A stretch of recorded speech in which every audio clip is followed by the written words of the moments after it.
Welcome to Shamanic Journey number 72, and hope everybody's doing well. Challenging moments in terms of what goes on within us and around us in the environment on a political level, and navigating through these territories of trying to find a middle ground is essential for us to find a sense of peace, of normalcy, of non-attachment. And while that may not be the easiest thing to do, and myself included, the acknowledgement of those thoughts assists us to find the path to that. Today, I'd like to discuss our ancestral support, our ancestors. As you know, we are born into a family, and if we look at it to a spiritual sense, it's not just being born into a family, it's being born into a history. And the history is not only the moments that we spend with our specific parents, siblings, and immediate relatives, but it's the generational experiences that people have had in their lifetimes that are brought into the forum of raising a child, of being involved in a household, and being around other people who have experiences that have nothing to do with us per se, but their own life experiences. And yet, in some capacity, we have and we carry the ancestral memories of past experiences from our parents and their parents and so on. And when we look at it from a spiritual sense of being born into a family, there are certain experiences we have that enhance our spiritual journey. And I don't mean that in a religious sense, but I mean it more so in a sense of developing our own purpose and our own inner wisdom and navigation. And what does that mean? Well, insofar as being born into a family and experiencing certain setbacks and certain traumas, what's really happening is that we're actually defining who we are. We're defining and we're shaping our own character in the process. And what it does is it gives us the opportunity to really refine the aspects of ourselves that could then create the diamond within us. Because as a diamond itself, right, diamond is a piece of coal that is suppressed and buried underground with a lot of pressure. And as that pressure builds, the piece of coal turns into like a sandstone, and then it turns into a diamond. And what happens is the compression or that difficulty of what it experiences creates the gem that it's supposed to be. So we may not have common stories within our family. In other words, we can be that outcast, that person that has nothing to do with the people that are in a family. And sometimes we look at other family members, not other family members, but other families, that when we're growing up, we look at these people and we say, wow, I really get along better with my friend's parents. I have a better understanding. We understand each other. And then again, as I mentioned before, we're born into families where we don't have that understanding because, again, it's shaping and defining us. So at what point in our lives do we reach out and look for our ancestors for support, despite the negative attributes that can take place?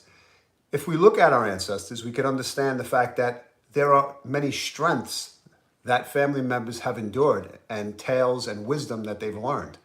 And if you think about it, right, we didn't only inherit the negative attributes. There are many positive stories and things that have taken place within a family that actually give us that backbone and that strength to continue on despite troubles.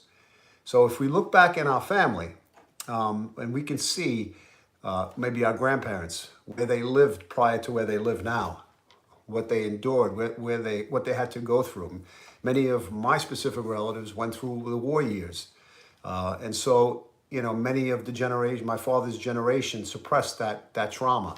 And myself, I wound up investigating it and opening up wounds that actually were under the surface, but you can feel them in some capacity. So as we look at it, what I'd like you to try to do today is to try to summon your ancestor, summon a family member, and to see the stories that existed in the family that really don't serve anybody, but were just passed on as a way of keeping a story alive. Of like the person who won't be able to marry, or the cousin who nobody talks to, or these dynamics that separate people, but yet these stories pass on from one generation to the next. So if we're able to look at our ancestors and ask them for support, and ask them to help guide us in certain situations, They're always there. They're always lurking in our energy field and trying to help us and help us find a better way. Many times, what they couldn't do on this plane, they'd like to do for us now on the plane that they're in. And so if we ask for help from our spirit animal of what relative or what ancestor comes through and what information or message they have and what kind of support they want to offer us. All right, so what I'd like you to do is to find a comfortable place to relax and to take a deep breath in when you can, covering your eyes. And exhale. Take a deep breath in. And exhale. Take a deep breath in. And exhale. And just allow yourself to surrender and relax, and let's go on our journey.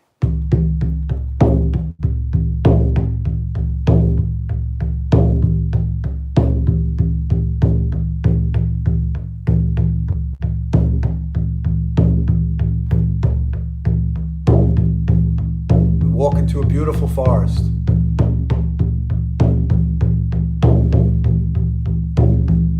The wind is blowing.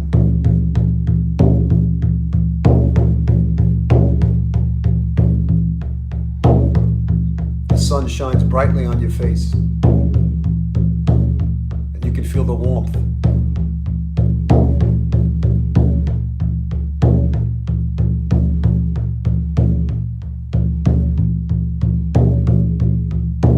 Sounds of birds whistling in the background as you walk through your path.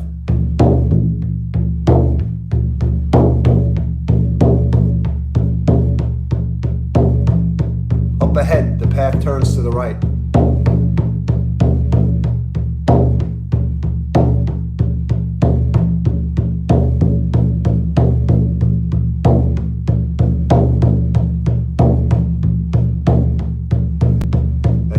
Walking on this path, you take a deep breath in.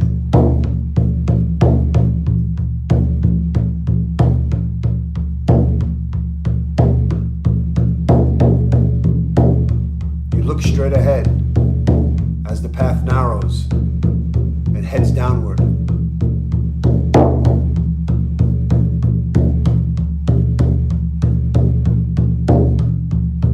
And as it heads downward in this path, there's an opening at the bottom of a mountain.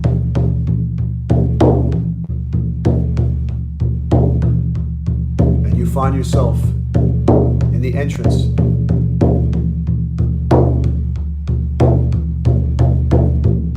Using your hands, you navigate through the tunnel.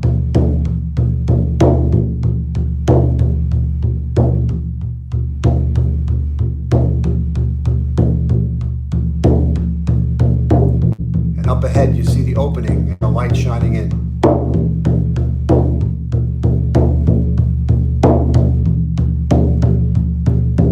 And as you come out the other side,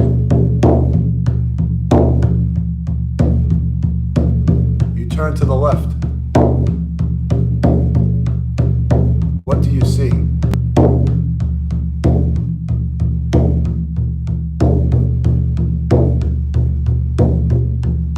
Then suddenly you hear a noise behind you, and you turn around, and you see a spirit animal. What animal do you see?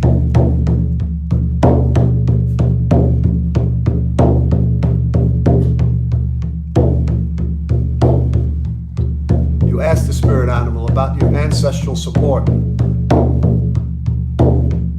Who's there to offer this information? Over what theme are they supporting you?